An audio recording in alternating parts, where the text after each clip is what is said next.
नवी मुंबईत पावसाळ्यापूर्व तयारीला वेग आला असून नवी मुंबई महानगरपालिकाचे आयुक्त कैलास शिंदे यांनी आज शहरातील नाल्यांची पाहणी करत परिस्थितीचा आढावा घेतला।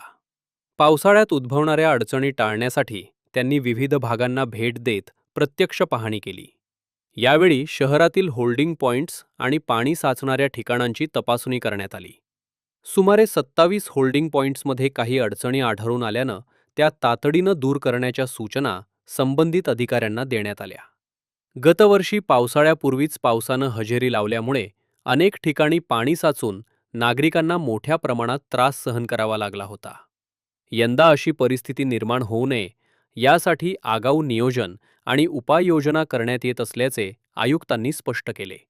तसेच नागरिकांना पावसाच्या पाण्याचा कोणताही त्रास होऊ नये यासाठी प्रशासन विशेष दक्षता घेत असून ज्या ठिकाणी तातडीची गरज आहे तेथे त्वरित कामे पूर्ण केली जातील असा विश्वासही त्यांनी व्यक्त केला।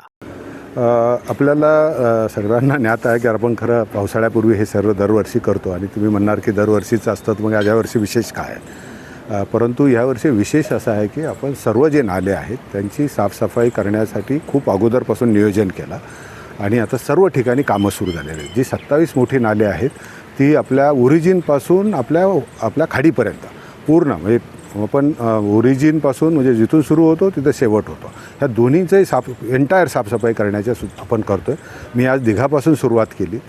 दिघाचे बघितले, महापेचे नाले बघितले, कोपरखैरण्याचे बघितले, घनसोलीचे बघितले आणि आज आता आपण वाशीपर्यंत ह्या होल्डिंग पॉईंटपर्यंत आलेलो आहोत। हे कामं होत असताना आपल्याला त्याच्यामध्ये एक संगता राहावी, सगळे एका वेळेस कामं पूर्ण व्हावी याची सुद्धा आपण आता खात्री याच्यामध्ये करतो आहे। मी सर्वांना आता आज फील्डवर असताना सूचना दिलेल्या आहेत, कामं सुरू झालेली आहेत आणि 15 मेपर्यंत ही सर्व कामं, कारण आपण 31 मेपर्यंत हे थांबायची गरज नाही।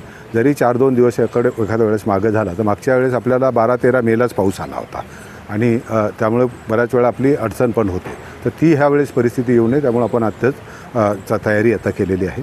होल्डिंग पॉईंटमध्ये सुद्धा ज्यावेळेस आपण चर्चा करतो की होल्डिंग पॉईंटमधली क्षमता कमी झाली, अभ्यासांती हे सगळं आहे, परंतु हे होल्डिंग पॉईंटची क्षमता पूर्ववत करण्यासाठी सुद्धा आपण स्वतंत्ररित्या आता प्रयत्न करतो आहे। ही सर्व करत असताना आपल्याला मँग्रोव्ह सेलची परवानगी लागते, आपल्याला माननीय उच्च न्यायालयाची परवानगी लागते।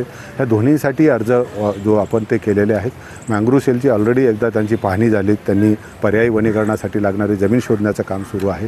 ती जमल्यानंतर त्याची मंजुरी मिळेल आणि मग आपल्याला डिसिल्टिंग पूर्ण करून ही जे जो धारण क्षमता 80% कमी झालेली आहे, त्यामुळं आपल्याला ज्यावेळेस पाणी धरून ठेवणारी जी काही आपली स्पंज होती ती स्पंजच आपली निकामी झालेली आहे। तर ती स्पंज आपल्याला लगेच पूर्ववत करणं गरजेचं आहे।